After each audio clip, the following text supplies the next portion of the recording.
So you will be getting a lightweight when you upgrade. Yeah, that's what my plan is. Why? Because the lightweight, first of all, I've heard, and I believe so, that it's easy to back up with the lightweight. Obviously, you get paid more and by the mile because you can put more in your box. True. The truck weighs less. So those are the two most important reasons that I want to choose a light. And then, of course, I'm going to get me a pet, but that has nothing to do with lightweight or a condo. You get free money faster. You get free money faster? Yeah, your vacation, you build your vacation time faster in a lightweight. It's 85,000 miles instead of 125,000 in a condo. Okay. So that's a plus, right? I don't know if this is a plus, but you'll be on there solo. Nobody's going to, be able to say, hey, do you want to take on a trainee? I'm like, well, do you know that I'm a lightweight? No, they'll tell you, if you want to train, we'll get you in a new truck. We'll give you a brand new Pete right now is what the going rate I just think it's, the natural progression is for me, in my mind, saying I'm going to get off of my trainer's truck and then I'm going to go into lightweight. That's just natural. I know some people want to have a condo, but I'm still going to have enough room for myself to sleep in and stuff like that. Right. She's in a good place financially, but a lot of people like to do the lightweight for a year because it is more money. Okay. So it can come out to about $6,000 a year more. Oh, really? Okay. Yeah, I hadn't calculated that much. Yeah, $5,000 to $6,000 a year more. So, and that's if you're doing the average miles, you should be doing like 120,000 or whatever. So some people do that, and by that time now they've mastered the backing, so they don't necessarily need the lightweight for that.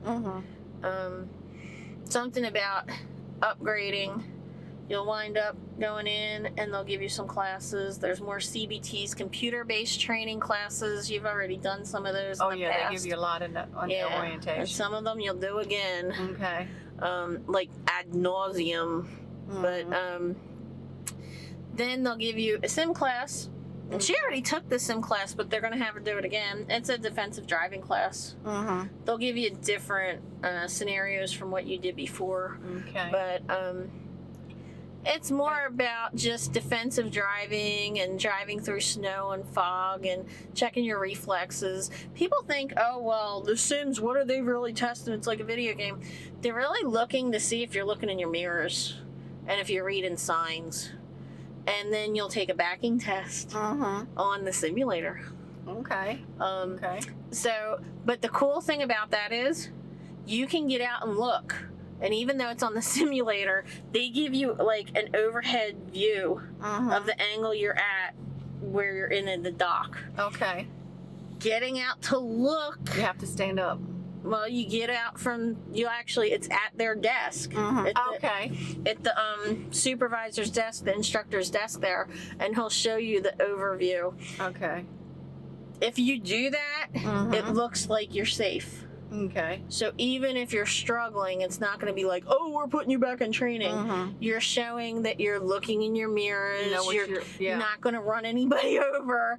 You're getting out the look like you should be. That's what they're really concerned about. Okay. People get really nervous. They know that the simulator's not the same as the, as the dock or the truck or anything. But you have to at least give them some idea that you know what you're looking for. You're right. What other thing, now this has nothing to do with upgrading, but remember the other day we had an opportunity. No. I don't remember the other day. To put on some chains. And then somebody came by and said, okay, the alert has been taken off. You don't have to have the chains. But I'm going to look at a video, YouTube. I'm sure I did a computer-based training on putting on chains. I'm pretty sure, but I have to refresh my memory on that. So, and also comparing the chains with the socks, I believe they call them. Socks. So. Which No Hippie Trucking was discussing. Here's his channel. He was discussing the advantages of that, and when he first came out, that's what he was looking into. I don't know if he actually ever got them, but he lives in Colorado, so he would need them. Okay. In all this time of driving, that was the first time that I even came across the need to have to put chains on, and we were wrestling with it. They're heavy too. Something that I guess people don't think about is because we have the super singles instead of the duals, the chains are so much wider and heavier than if you had the duals. You know, so no, what I learned was I'm never chaining. Oh, that's what I learned. Yeah. I'm never cheating. So. And at first, and she was like, "Do we really have to?" I'm like, "Don't you see that sign blinking? I know you do because you sing the signs while you're driving." But to me, it's like, okay, you take, I don't know how long it takes. Let's say an hour and a half to put on your chains. I'm not sure, but then you drive what 20 miles and then you take them off again. Sometimes not even that far. Okay, so. But I do need to know in the event I'm in a place that, you know, it just snowed and they say, okay, chain alert. Right. So that was on Cabbage. And then she says to me, "We are just going to stop at the rest area at the top of the mountain, right?" Yeah. Which we did. And I Yeah. made a video of us going down. And you know what somebody wrote in that video? What? They commented and said, "It's slow drivers like you who think you're safe, but you cause more of a problem because you're driving too slow. Stay off the road." But the sign tells us what the speed is based on how much weight you have in your box. That's right. So the minimum speed there was like 18 or 16. Yeah. I think it's 18 miles per hour. It tells you, you know, if you have X amount of pounds in your...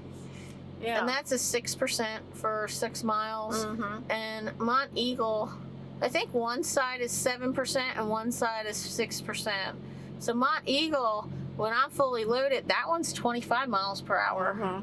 So guess what happens? You know what happens? Like every time I go down one of these stinking places, though, people catch on fire or they smell. You remember that one day we went down and they were smelling? Yeah. She was like, "Oh, what's that?" I'm like, "It's his brakes on fire." The brakes are on fire.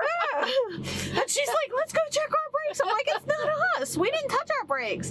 So we got out and we were looking, you know, just to make sure that our brakes were okay, which you're supposed to do. And she's like, she's like, "How would I know?" I'm like, "They're going to be like bright orange, like a red hot poker that you see in those medieval things where they're going to stick it in somebody's eye." I never want to see that when I look in my mirror. I'll tell you that now. No. So, you know, you have to learn, which she did. She taught me how to go down a 6% without abusing your brakes, but, you know, using a Jake brake and stuff. So, But you went over Cabbage like, what, 5-6 times? yeah, many times. Many times. And then I got to a point where I'm like, you know, I'm in some other state doing a 6%, you know, and it's a windy road. I'm like, well, what do they call this? Is this a Cabbage in Pennsylvania or whatever?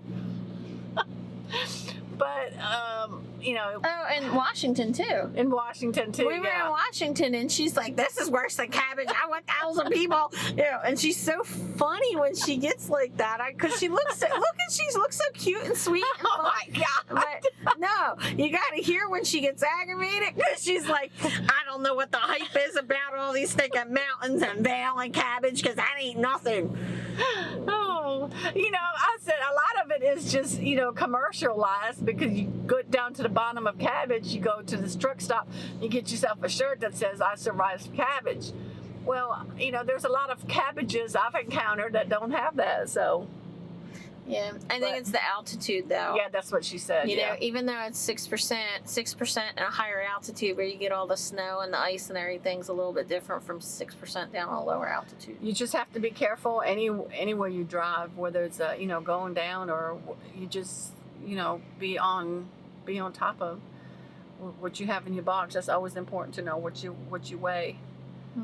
Because not only for going, you know, down to 6% grade, but also for the wind, which I find out about the wind and how much you have in your box, and you know, because I don't want to roll over or blow over. No. Either one. That one day she woke me up when we were in Idaho, and she's like, "It's really bad.